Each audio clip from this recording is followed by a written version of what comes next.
막내한테 5천만 원 주면 나한테도 줘야 하는 거 아니야?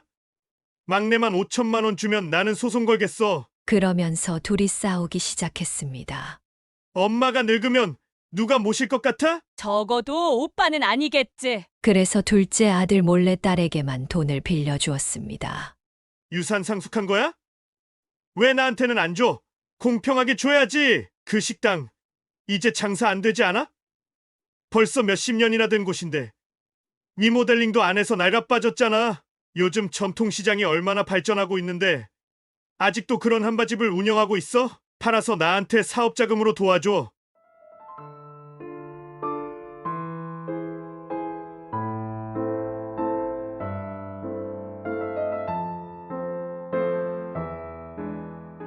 사연을 듣고 난 후 각자의 의견을 댓글로 남겨주시기 바랍니다. 사소한 댓글이라도 사연자분에게 큰 힘이 될 수 있습니다. 각색될 수 있고 사연자분의 입장에서 구성될 수 있습니다. 송인숙 여사님은 요양병원에서 홀로 지내고 있는 70대 노인입니다. 인생살이가 참 더섭다지만 혼자 요양병원에서 있으니 마음 한구석이 시릴 수밖에 없었습니다. 송인숙 여사님도 처음부터 이리 외롭게 살지는 않았습니다. 북적한 가족들과의 저녁 식사도 있었고 아이 손을 잡고 새 옷을 사던 시절도 있었습니다. 그럼 지금부터 송인숙 여사님의 사연을 시작하겠습니다. 믿기지 않으시겠지만 송인숙 여사님에게는 자식이 셋이나 있었습니다. 각자 2살 터울인 듬직한 아들 둘과 곱디고 온 딸 하나가 있었습니다. 남편과의 금슬이 좋았던 덕분에 없는 살림에 무리해서 자식을 셋이나 낳고 살 정도로 행복했습니다. 자식들이 아프면 병원에 바로 데리고 갈 수 있었고, 자식들이 뭘 필요로 하면 바로 사줄 수 있는 형편이 되었습니다. 첫째 아이가 10살이 되었을 때까지 가족은 늘 행복했습니다.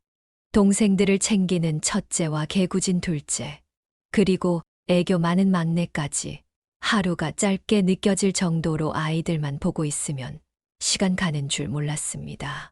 가족의 사이는 정말 좋았고 남들이 모두 인꼬 부부 사이에서 태어난 강아지 같은 아이들이라며 부러워했습니다.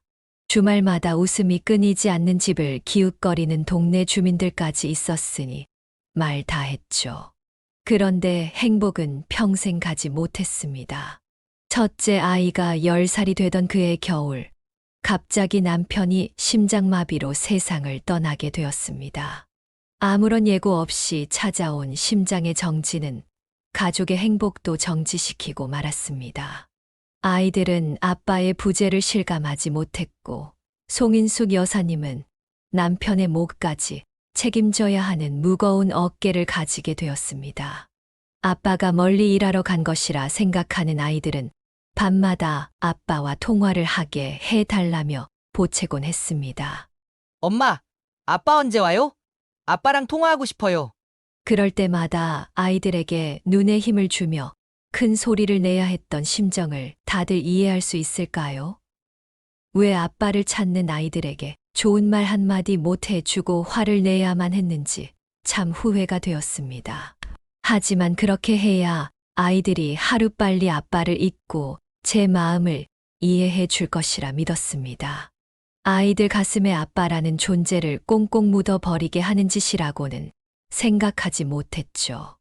다행히도 남편이 심장마비로 죽었지만 보험금을 받을 수 있었고 그 보험금 몇 푼이 아이들의 대학 등록금이라 생각하고 버텼습니다. 송인숙 여사님은 첫째 아이가 10살이었지만 갓 30살을 넘긴 나이였기에 무슨 일이든 할 수 있을 것이라 믿었습니다. 그때부터 생계를 책임지기 위해 발 빠르게 뛰어다녔습니다. 안정이 필요했고 아이들에게도 현실에 적응할 계기가 필요했기 때문이었습니다. 송인숙 여사님이 일을 하고 바쁘게 살아야 아이들도 바쁘게 살 수 있을 것이라 생각했습니다. 세상에 혼자 남겨진 기분이었고 아이들이 은근히 짐 덩어리처럼 느껴져 어떻게든 움직여야만 했습니다. 자리를 잡아야 아이들도 자리를 찾아갈 것이라 믿었던 탓이었습니다. 애들은 점점 크고 돈은 더 들어가니 어떻게 돈을 벌어야 하나 고민하던 찰나에 오랜 동네 친구가 땅을 사 두라고 일러주었습니다. 평택에 있는 땅인데 개발이 될 것이라며 미리 사둬야 싼 값에 많은 이득을 볼 수 있을 것이라고 했습니다. 친구만 믿고 혹해서 땅을 사버렸습니다. 남편이 남겨준 보험금을 탈탈 털어서 평택의 어느 땅인지 기억도 안 나는 임야를 사들였습니다. 당시 평택 땅은 정말 값이 나가지 않았기에 보험금을 탈탈 털어 사면 꽤 많은 평수의 땅을 가질 수 있었습니다. 그때 땅을 직접 보고 샀어야 했는데 오랜 친구가 뒤통수를 칠 거라 생각하지도 못하고 땅을 구매했습니다. 나중에 찾아간 평택 땅은 정말 황무지였습니다. 아무것도 없는 넓은 대지, 그곳은 밭으로도 논으로도 쓸 수 없는 그냥 황무지 같은 넓은 땅뿐이었습니다. 상가를 지을래도 옆에 아무것도 없는 허허벌판에 건물 하나 있어 어디다 쓰겠습니까? 허탈한 마음을 숨길 수 없었습니다. 이게 어떤 돈으로 산 땅인데 이렇게 아무것도 없는 허허벌판이라니 공허함만 가득할 뿐이었습니다. 당장 생계를 꾸려야 할 돈을 털어 땅을 샀으니 수중에 돈이 얼마나 있었겠습니까? 남편과 함께 무리해서 구한 집을 팔 수도 없는 노릇이었기에 바로 동네의 구집 자리를 알아보았습니다. 동네에는 큰 시장이 하나 있었는데 그곳의 상인들을 대상으로 하는 배달 전문 식당이 하나 있었습니다. 그곳은 홀테이블은 4개밖에 없고 전부 배달 장사를 하는 곳이었습니다. 어쨌든 돈이 필요했고 조금이라도 더 월급을 주는 곳에서 일을 하고 싶었기 때문에 물불 가리지 않고 그 식당에 취직했습니다. 식당 사장님은 손이 빠른 송인숙 여사님을 좋아하셨고 목이 수그러드는 것도 잊은 채 머리에 백바늘이고 시장 곳곳을 배달했습니다. 시장에서 나물을 파는 할머니도 건어물을 파는 아저씨도 모두 송인숙 여사님을 안타깝게 생각했지만 좋았습니다. 불쌍해질수록 한 푼 더 쥐어주는 돈이 송인숙 여사님을 행복하게 만들었기 때문이었습니다. 송인숙 여사님은 아이를 셋이나 키워야 했기 때문에 아침 식당이 문 열 때부터 상인들이 문 닫는 시장 마감 시간까지 열심히 뛰어다녔습니다. 그런 송인숙 여사님을 상인들은 참 예뻐해 주었지만 모두가 그런 것은 아니었습니다. 특히 나물을 파는 한 할머니는 진절머리가 날 정도로 송인숙 여사님에게 힘들게 했습니다. 그 할머니는 억척스럽게 장사를 하기로 유명했지만 나물 하나는 기가 막히게 다듬어 파셨습니다. 할머니는 주변 상인들에게도 꽤 미움을 받는 분이었는데 아나무인의 성격에 욕도 잘하고 10원 한 푼까지도 지옥 끝까지 쫓아가서 받아낸다고 유명했습니다. 주인 부부는 송인숙 여사님을 예뻐하셨지만 주문을 거절할 수는 없었습니다. 그 할머니 역시 매번 나물을 주문하고 송인숙 여사님을 기다렸습니다. 송인숙 여사님에게 할머니의 나물가게 배달 가는 일은 세상에서 제일 힘들고 지치는 일이었습니다. 그 이유는 할머니에게 지체장애가 있는 아들이 하나 있었는데 무려 송인숙 여사님보다 16살이나 많았습니다. 그 지체장애 아들은 할머니가 홀로 키우고 있었기 때문에 늘 나물 가게 한 구석에 앉아 혼자 장난을 치며 놀고 있었습니다. 자네 애가 셋이나 딸린 과부라며 우리 아들이 정신이 좀 어려서 그렇지 아주 듬직한 놈이야. 지 마누라 생기면 아주 마누라만 졸졸 쫓아다닐 놈이라고. 할머니는 등치만 컸지 정신이 딱 자네 아이들하고 비슷할 것 같다고 말했습니다. 애 하나 더 키워보는 셈 치고 우리 아들이랑 살아보라는 제안에 송인숙 여사님은 너무 놀라 손사래를 쳤습니다. 싫어요. 싫다고요. 저는 그렇게 못해요. 하지만 할머니는 부끄러워하지 말라며 자기 좋을 대로 생각했습니다. 아무리 송인숙 여사님이 애가 셋 딸린 과부라도 지체장애가 있는 아들까지 돌보며 살아가라는 말을 할 수는 없었습니다. 송인숙 여사님은 할머니를 피해 다닐 수밖에 없었습니다. 문득 송인숙 여사님의 가슴에 비수가 꽂히는 느낌이 들었습니다. 자신도 아이들을 짐덩이로 생각했던 적이 있었다는 그런 비수였습니다. 할머니는 꾸준히 재혼 이야기를 꺼냈고 송인숙 여사님은 남편이 그립고 아이들이 있어서 생각이 없다며 딱 잘라 이야기했습니다. 하지만 할머니는 그 말을 못 들은 척하며 계속해서 아들을 들이미셨습니다. 할머니의 아들은 자꾸 송인숙 여사님을 마주치니 어느 날부터 배달을 가면 옆에서 서성이기도 하고 힘으로 잡아당기기도 했습니다. 그럴 때마다 송인숙 여사님은 무섭고 소름이 끼쳐 도망가고 싶어 죽을 지경이었습니다. 할머니는 밥값을 미적이며 지불했습니다. 조금이라도 아들과 대화를 해보라는 이유에서였습니다. 제발 그만하세요. 부담스러워요. 송인숙 여사님이 계속해서 싫다며 대꾸했지만 할머니는 콧방 귀만 끼며 돈이 없어서 식당 배달 일을 하는 주제에 눈이 너무 높아서 큰일이야. 라고 말했습니다. 결국 송인숙 여사님은 식당 주인에게 이야기를 했지만 돌아오는 대답은 뻔했습니다. 주문이 들어왔는데 거절할 수는 없잖아. 송인숙 여사님은 그 뒤로 더욱 단단히 정신을 차리고 배달을 다녔습니다. 혹여라도 할머니의 아들이 무섭게 군다면 중요 부위라도 발로 차고 눈이라도 찔러서 도망쳐야겠다고 생각했습니다. 그러던 어느 날 할머니가 송인숙 여사님에게 이야기했습니다.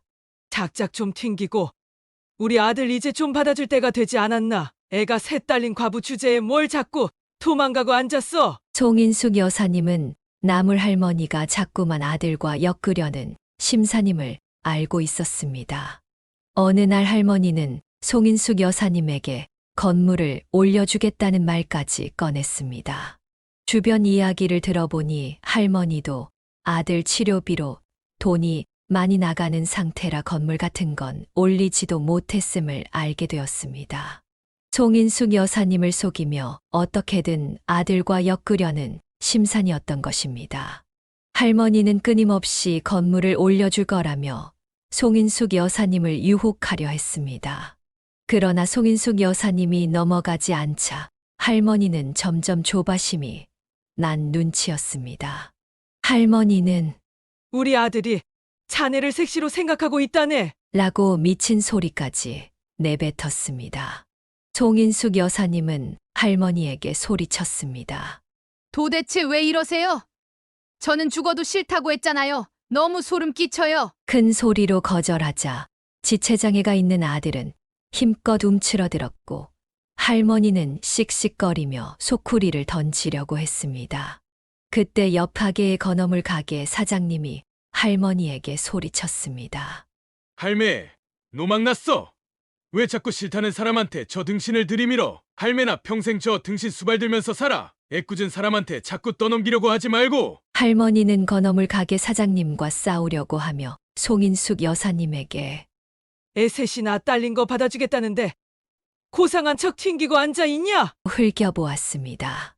건어물 가게 사장님은 송인숙 여사님에게 그냥 무시하고 가요. 이제 더 이상 배달 오지 마시고요. 송인숙 여사님도 알겠다고 하고 떠났습니다. 3일 정도 주문을 하지 않던 나물 할머니가 갑자기 주문을 했습니다. 사장님은 송인숙 여사님에게 미안해했지만 1인이 어쩔 수 없었습니다. 용기를 내서 할머니 가게에 도착했습니다. 할머니는 화장실을 간 것인지 소쿠리 안에 음식값이 들어 있었습니다. 송인숙 여사님은 돈을 챙기고 음식을 내려놓으려 했는데 할머니의 아들이 불쑥 나타나 송인숙 여사님을 힘으로 끌고 갔습니다. 너무 놀란 송인숙 여사님은 소리도 못 지르고 질질 끌려갔습니다. 가게 문 일부가 셔터에 내려가 있었는데 그 안쪽으로 밀어 넣었습니다. 그제야 송인숙 여사님은 두려움을 느꼈습니다. 순간 할머니가 일부러 자리를 비운 것 같다는 생각이 들었습니다. 필사적으로 아들을 발로 차며 소리쳤습니다. 살려주세요. 도와주세요. 소리치니 바깥에는 잘 들리지 않는 것 같았습니다. 목이 쉬어라 계속 소리쳤고 나중에는 눈물까지 났습니다. 아들은 아무 말도 않고 죽죽 힘만 써대어 도망다니고 발버둥치는 것도 한계가 있음을 알았습니다. 그때 건어물 가게 사장님이 가게 안쪽이 소란스러워서 오다가 송인숙 여사님의 소리를 듣고 아들의 뒤통수를 때렸습니다. 깜짝 놀란 할머니의 아들이 건어물 가게 사장님을 째려보자 사장님은 큰 소리로 외쳤습니다. 어디 지네 엄마한테 못된 것만 접해워서 이따위 짓을 하냐? 건어물 사장님은 동네 사람들에게 이 집 피해 다니라고 고래고래 소리쳤습니다. 그러자 음식값을 시켜놓고 나타나지도 않던 나물 할머니가 헐레벌떡 뛰쳐나왔습니다. 아니, 무슨 그런 소리 하고 다녀요? 건어물 가게 사장님과 싸우기 시작했습니다. 송인숙 여사님은 그제야 확신했습니다. 할머니가 이 모든 일을 꾸며놓고 일부러 나타나지 않았다는 것을 말입니다. 송인숙 여사님은 서러움에 엉엉 울며 가게로 돌아왔습니다. 송인숙 여사님이 배달을 가서 돌아오지 않자 걱정했던 사장님 부부는 송인숙 여사님의 꼴을 보고 깜짝 놀랐습니다. 그러더니 미안하다며 진심으로 사과하며 배달일에서 빼주고 주방일로 바꿔주었습니다.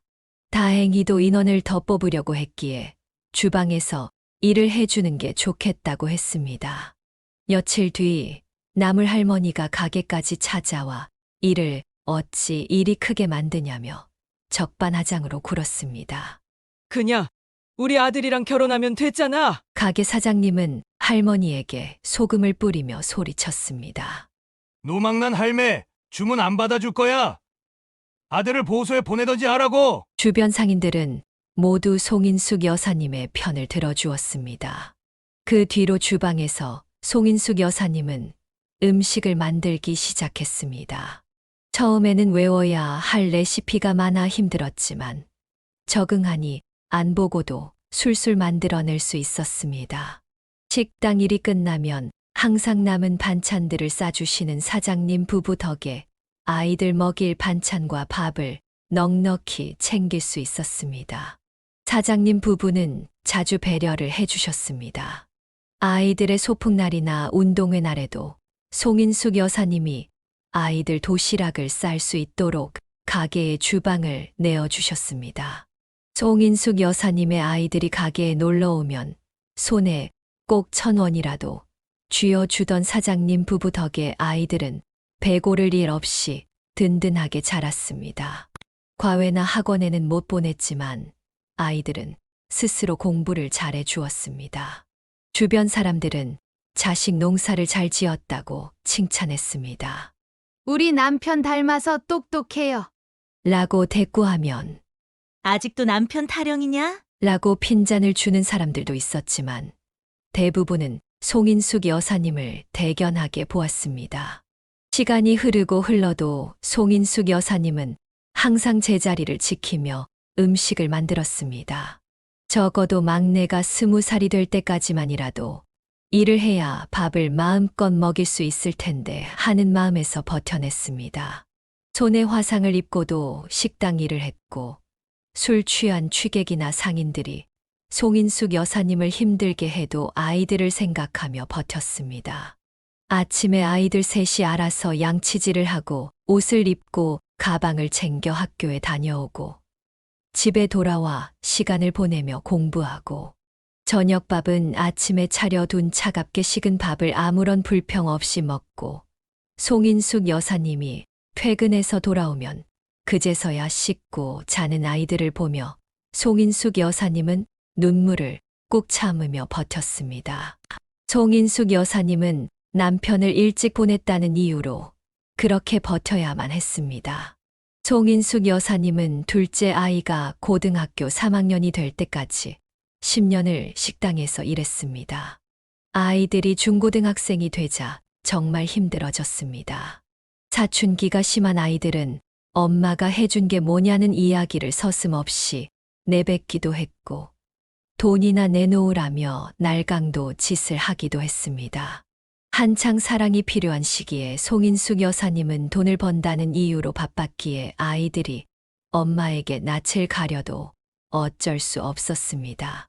송인숙 여사님은 그런 아이들에게 회초리도 들어보고 달래보기도 했지만 쉽지 않았습니다. 점점 커진 아들 둘은 송인숙 여사님에게 대면대면하게 굴었고 막내딸은 살갑게 대하고 싶어 했지만 머뭇거렸습니다. 송인숙 여사님은 아이들을 키워내기 위해 어쩔 수 없는 선택이었다고 스스로를 변호할 수밖에 없었습니다. 둘째 아이의 수능이 가까워진 어느 날 송인숙 여사님은 식당을 인수받게 되었습니다. 사장님 부부는 식당 일을 하면서 돈을 많이 벌었다며 이 자리를 이 가격에 주기 쉽지 않다고 했습니다. 송인숙 여사님도 매출이 잘 나오는 것을 확인했고 사장님이 외국으로 떠나 자식들과 살기 위해 정리하는 것을 보니 혹하게 되었습니다. 그래서 아들의 대학 등록금을 모아두었던 적금을 깨서 식당을 인수했습니다. 어차피 돈은 벌면 된다고 생각했던 것이었습니다. 첫째 아들은 군대에 갔습니다. 송인숙 여사님이 식당을 인수하느라 돈을 썼기 때문에 군대에 가서 돈이라도 모아오겠다는 말을 남기고 떠났습니다. 홀로 훈련소에 도착했다며 전화가 왔을 때는 정말 가슴이 미어지는 기분이 들었습니다. 아들은 덤덤하게 엄마, 돈 많이 벌어두세요. 군대에서 착실하게 모아올게요. 대한민국 남자들은 누구나 가는 거예요. 라며 오히려 송인숙 여사님을 안심시켰습니다. 그러면서서 그동안 말도 안 듣고 엇나가서 죄송해요. 라고 했습니다. 송인숙 여사님은 우리 아들 어디에 내놔도 자랑스럽고 든든해. 라고 대답했습니다. 첫째 아들이 대학 등록금이 부담스러워 군대에 떠나고 둘째 아들도 대학에 합격했습니다. 둘째 아들이 군대에 갈 때 첫째 아들은 제대를 했고 막내딸도 대학에 들어갔습니다. 모두 서울에 있는 학교에 다니며 자취비용이 들지 않았고 장학금도 근근히 챙겨와 부담되지 않았습니다. 송인숙 여사님이 인수한 식당은 여전히 잘 되었고 돈 걱정 없이 성인이 된 아이들을 지원할 수 있었습니다. 송인숙 여사님은 장사를 하며 현금을 쓸어 모았습니다. 시장 특성상 현금 거래가 많았기 때문이었습니다. 첫째 아들은 대학을 졸업하고 공무원 시험에 합격했고 둘째 아이도 대학을 졸업했습니다. 막내도 졸업을 앞두고 취업 준비를 하고 있었습니다. 그런데 첫째 아들이 어느 날부터 송인숙 여사님과 말을 섞지 않기 시작했습니다. 송인숙 여사님은 사춘기 시절의 기억이 떠올라 조금 무서워졌습니다. 아들이 엄마가 해준 게 뭐가 있어? 라고 대들던 모습이 떠올랐습니다. 눈치를 보기 시작한 지 얼마 지나지 않아 첫째 아들이 술에 취해 집으로 오는 날이 많아졌습니다. 공무원 일을 하며 힘든 게 있나 싶었지만 아들은 속내를 털어놓지 않았습니다. 그러던 어느 날 국세청 세무조사가 나오더니 어마어마한 벌금과 세금을 물리더군요. 이유는 현금 거래가 잦은데 현금 영수증을 끊어준 적 없다는 이유였습니다. 송인숙 여사님이 세금을 내지 않았기 때문에 탈세 혐의로 벌금과 세금을 물리니 억울했습니다. 송인숙 여사님은 앞으로는 꼬박꼬박 할게요. 용서해 주세요. 라고 몇 번이고 용서를 구했지만 호락호락하지 않았습니다. 이전 사장님도 똑같이 장사했는데 왜 자신에게만 이러는지 이해할 수 없었습니다. 그러나 일이 거기서 끝나지 않았습니다. 탈세는 송인숙 여사님이 했지만 첫째 아들에게도 꼬리표가 따라붙기 시작했습니다. 탈세 혐의를 받자 세금 업무를 보던 첫째 아들은 근무하던 곳에서 엄청난 압박을 받았습니다. 결국 버티지 못하고 그 귀한 공무원 자리를 내려놓고 허구한 날 집에서 술만 마시며 송인숙 여사님을 원망하며 시간을 보냈습니다. 첫째 아들은 엄마 때문에 근무지에서 버틸 수가 없었어요. 왜 탈세를 했어요? 라고 울면서 말했습니다. 송인숙 여사님은 할 수 있는 말이 없었습니다. 할 수 있는 일이란 아들에게 매일 아침 술값을 쥐어주고 출근하는 것뿐이었습니다. 아들은 탈세한 더러운 돈. 일하고 하면서도 그 술값을 챙겨 술을 마셨습니다. 첫째 아들이 망가져가는 사이 둘째 아들은 중소기업에 취직해 착실히 하루를 보냈고 막내딸은 백화점에 취직했습니다. 각자 자리에서 열심히 일을 하는 동안 첫째 아들은 자긴 결혼도 못할 거라며 술에 취해 살다가 간암에 걸리고 말았습니다.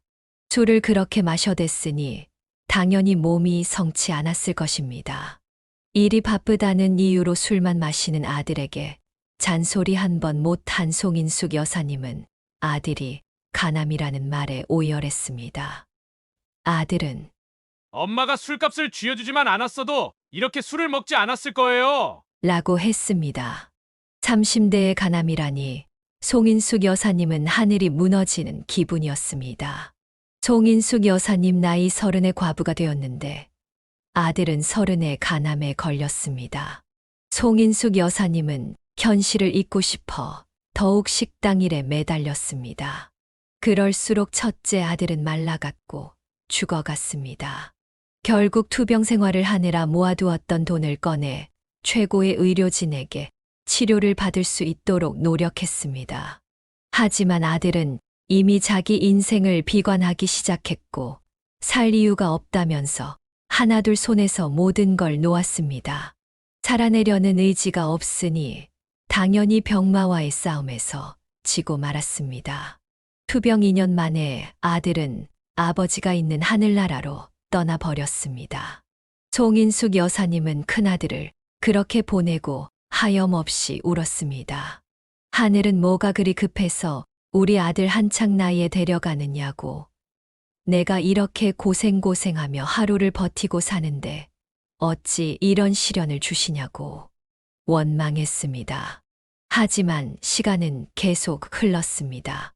첫째 아들이 그렇게 허망하게 세상을 떠났지만 시계는 여전히 움직이고 있었습니다. 둘째 아들과 막내딸도 나이가 차니 결혼을 하겠다고 했습니다. 송인숙 여사님은 첫째 아들의 죽음이 마음속 깊이 상처로 남았지만 며느리도 생기고 사위도 생기니 다시 일어설 수 있었습니다. 새 출발을 한다는 마음으로 살아보기로 결심했습니다.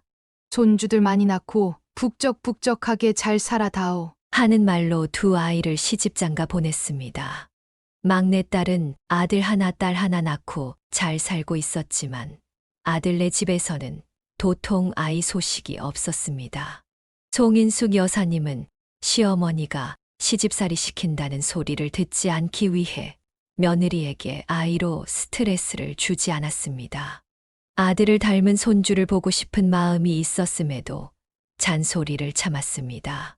하지만 궁금함을 이기지 못하고 은근히 물어보니 며느리가 성질을 냈습니다. 남편이 문제가 있는 거 모르셨어요? 이 사람 불임이라고요. 병원에 가서 검사까지 했다며 며느리는 이야기했습니다. 송인숙 여사님은 믿을 수가 없었습니다. 첫째 아들이 간암이라는 선고를 받았을 때처럼 충격을 받았습니다. 시간이 흐를수록 왜 이런 시련만 닥쳐오는지 믿을 수 없었습니다. 며느리는 둘째 아들과의 관계가 소원해졌다고 했습니다. 같이 못 살겠어요. 하나부터 10까지 모두 짜증난다고요. 요즘에는 눈만 마주치면 싸워요. 송인숙 여사님은 그런 며느리에게 아무 말도 해줄 수 없었습니다. 아들이 불임인데 어떻게 위로할 수 있겠습니까? 며느리에게 바깥에서 아이를 낳아 오라고 할 수도 없는 처지였습니다. 모든 걸 감내하며 버텨야 한다고 생각했습니다. 시간이 지날수록 통장 잔고는 늘어났지만 외로움은 어쩔 수 없었습니다. 그런데 불임인 아들이 아주 미친 짓을 하고 다녔습니다. 며느리와 관계가 소원해지자 다른 곳으로 눈을 돌린 것입니다. 바람을 피다가 며느리에게 딱 걸리고 말았습니다. 아들은 씨 없는 수박이라 들킬 일 없을 거라고 생각했다며 변명했습니다. 송인숙 여사님은 믿기 어려웠습니다. 어떻게 그런 이유로 바람을 필 수 있겠습니까? 며느리는 아이도 못 가지는 걸 받아들이면서 살고 있었는데 몇 개월을 단단히 벼르고 증거 자료까지 준비했습니다. 결국 아들은 집에서 쫓겨나 송인숙 여사님의 집으로 오게 되었습니다. 바보 같은 놈을 어쩔 수 없이 받아줄 수밖에 없었습니다. 아들이 집으로 오고 며칠 지나지 않아 이혼 소송 소장이 날아왔습니다. 위자료와 재산 분할까지 해주고 나니 아들은 빈털터리가 되었습니다. 그 와중에 며느리는 아들과 바람핀 여자에게 상간녀 소송까지 걸었습니다. 어느 날 모르는 여자가 찾아와 상간녀 소송에 걸렸다고 했습니다. 저도 당신 아들이 유부남인지 모르고 속아서 만났어요. 제가 왜 상간녀 소송에 걸려야 하는지, 이 돈을 물어내야 하는지도 모르겠어요. 저도 사기당한 거니까 당신 아들이 돈 물어내게 하세요. 판결문을 던지며 말했습니다. 송인숙 여사님은 아들이 미친 놈처럼 보였습니다. 아들은 결국 상간녀에게 돈까지 주고 빈털터리가 되었습니다. 송인숙 여사님은 이 꼴이 어디선가 익숙했습니다. 첫째, 아들이 생각났습니다. 둘째에게 이야기했습니다. 절대 술은 먹지 말아라. 내 형 생각해서 술은 먹지 말아라. 아들과 며느리는 같은 회사에서 만나 연애하고 결혼했으며 아직도 같은 회사에 다니고 있었기 때문입니다. 미리 준비했던 며느리는 남편이 불륜을 저질렀다는 사실을 회사에 이야기했고 결국 아들은 회사에서도 쫓겨나고 말았습니다. 모든 걸 다 잃어버린 아들은 망연자실할 수밖에 없었습니다. 퇴사 명령을 받고 퇴직금 몇 푼 챙겨 나온 아들은 집 밖으로 나오길 거부했습니다. 송인숙 여사님은 아들에게 식당 일이라도 도우며 살라고 했지만 아들은 들은 척도 하지 않았습니다. 송인숙 여사님도 힘들었던 시절이 있었기에 아들 스스로 알을 깨고 나오기를 기다려주기로 했습니다. 막내딸은 여전히 백화점에서 일하고 있었지만 애를 둘이나 낳고 워킹맘으로 사는 게 쉽지 않다며 고민을 하고 있었습니다. 큰아들이 죽은 지 1년도 지나지 않아 둘째까지 사고를 친 마당에 막내딸이 송인숙 여사님에게 돈을 빌려달라고 했습니다. 송인숙 여사님은 이미 탈세 때문에 세금을 나눠서 내고 있는 중이라 큰돈을 내어줄 만한 상황이 되지 않았습니다. 그래서 딸에게 솔직하게 말해달라며 얼마가 필요하고 어떤 일 때문인지 물어봤습니다. 딸은 우물쭈물하며 실토했습니다.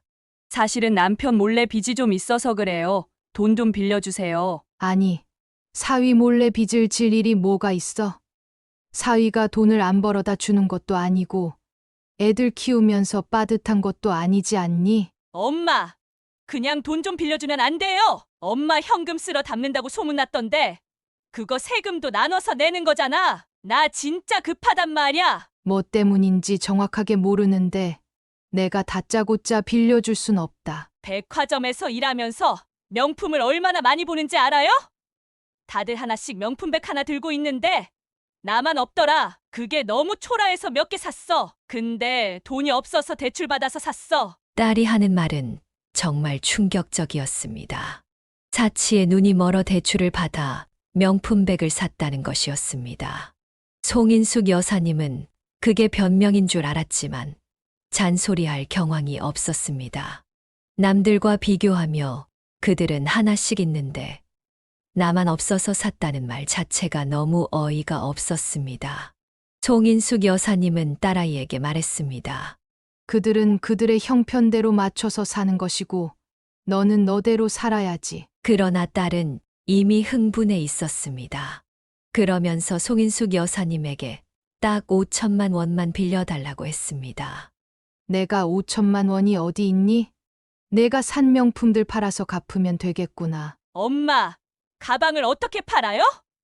팔아도 그 값 안 나와요. 팔아봐야 얼마 안 돼요. 딸은 울고불고 난리를 쳤습니다.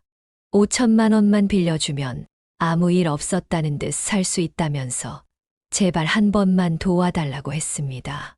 그때 옆에 있던 아들이 셀쭉 입을 내밀며 말했습니다.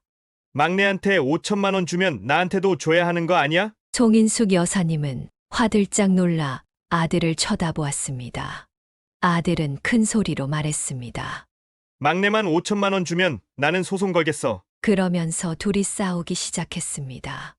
엄마가 늙으면 누가 모실 것 같아? 적어도 오빠는 아니겠지. 서로 돈 내놔라 하면서 싸우는데 둘 다 한심하기 짝이 없었습니다.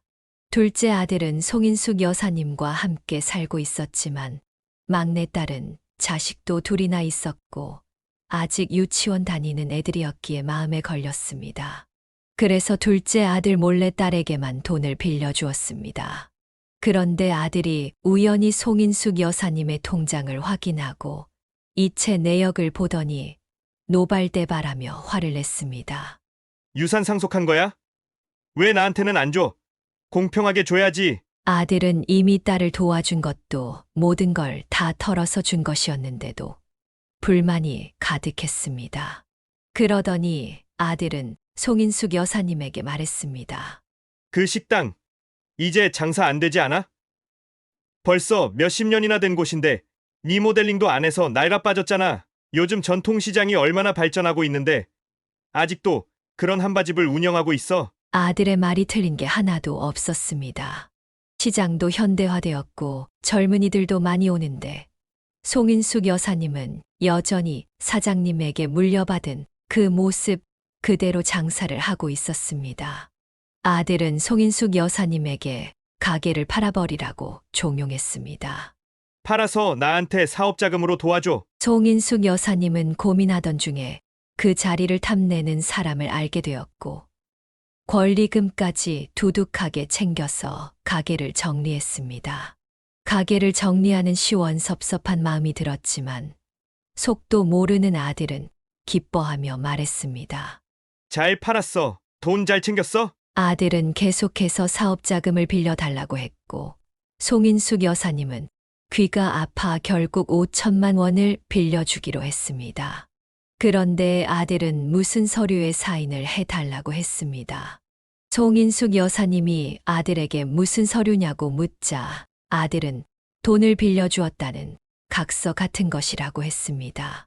차용증 같은 거니까 걱정 말고 사인 좀 해주세요. 송인숙 여사님은 딸과는 다르게 아들이 정말 갚을 생각인 것 같아 사인을 해주었습니다. 그렇게 아들은 사업을 시작했고 엄청나게 바쁘게 지냈습니다.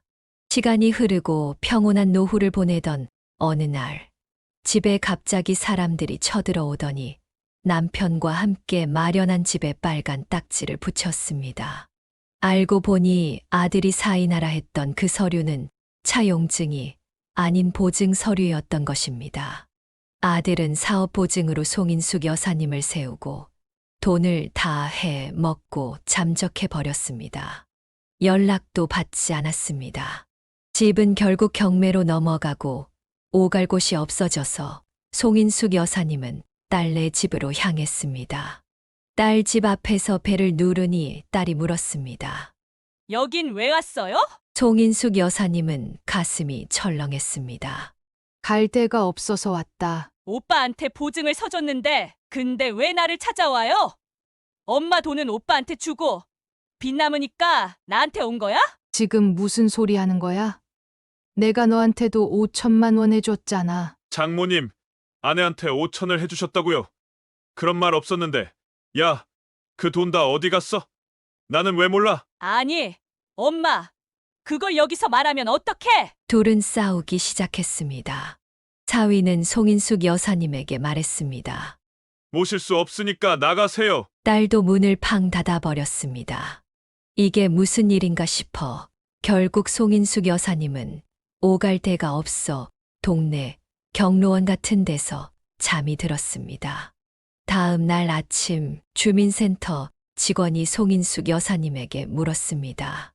여기서 뭐 하세요? 부끄러워 도망치려 했지만 직원은 갈 데가 없냐면서 노인 쉼터를 소개해 주었습니다.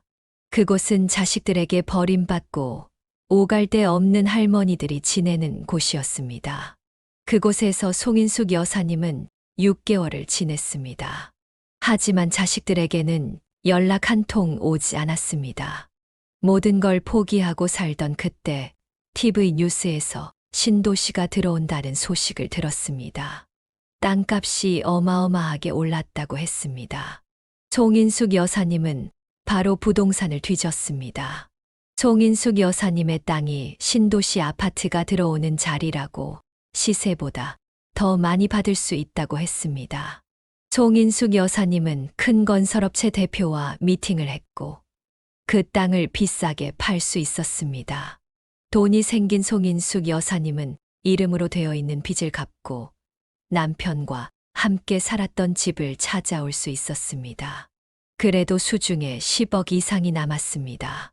빚을 갚은 것을 어떻게 알았는지 그제서야 아들이 연락이 되었습니다. 그리고 병원으로 찾아왔습니다. 보자마자 한 이야기는 돈을 달라는 이야기를 했습니다. 송인숙 여사님은 대답했습니다. 너는 이제 내 아들이 아니다. 나는 네가 도망간 순간 연을 끊기로 다짐했으니까. 아들은 거품을 물고 달려들었습니다. 송인숙 여사님은 바로 경찰에 신고했습니다. 노인을 괴롭힌다고 신고를 하자 주민센터 직원이 송인숙 여사님이 쉼터에서 몇 개월을 버틴 것을 증언해 주었습니다. 경찰은 송인숙 여사님의 편을 들어주었습니다. 보호자로 딸을 불렀는데 딸은 귀찮다는 듯 소리쳤습니다. 아들은 딸에게 말했습니다. 우리 엄마, 돈 생겼어. 그러자 딸이 갑자기 태도를 바꾸며 돌변했습니다. 이제 내가 엄마 모시고 살게. 그동안 내가 좀 철이 없었지? 엄마는 다 이해해 줄 수 있잖아. 라고 말했습니다. 송인숙 여사님은 소름이 돋아 그간 있었던 모든 일을 경찰에게 이야기하고 접근 금지 요청을 했습니다. 덕분에 한 달 동안 접근 금지 처리를 받게 되었습니다. 아들과 딸의 배은망덕한 행태에 참을 수 없었던 송인숙 여사님은 이대로 완전히 연을 끊을 생각이었습니다. 남은 재산을 모두 사회에 환원하고 싶은 마음이 굴뚝 같았지만 그래도 피부치라고 아들과 딸이 아른거리곤 했습니다. 그래서 당분간은 지켜보기로 결정했습니다. 송인숙 여사님은 지금 연고도 없는 동네로 내려와 요양원에서 지내며 요양보호사들과 수다도 떨고 만들기도 하고 퍼즐도 하며 시간을 보내고 있습니다. 송인숙 여사님은 자식들을 열심히 키워봤자 소용없다는 것을 깨달았습니다. 물보다 피가 진하다고 하지만 지금 옆을 지켜주는 요양보호사들과 간호사, 그리고 간간히 찾아오는 주민센터 직원이 훨씬 가족 같고 편하다고 했습니다. 가끔씩 아들과 딸은 연락을 해오고 있습니다. 아들, 딸이 배은망덕하지만 한편으로는 힘들어할 자식들 생각에 목이 메인다고 합니다. 송인숙 여사님은 어떻게 해야 할까요? 사연을 듣고 댓글로 의견을 남겨주시기 바랍니다. 사소한 의견일지라도 사연자분에게는 큰 힘이 됩니다. 노골적인 악성 댓글은 사연자분에게 상처가 될 수 있으니 삼가주시기 바랍니다.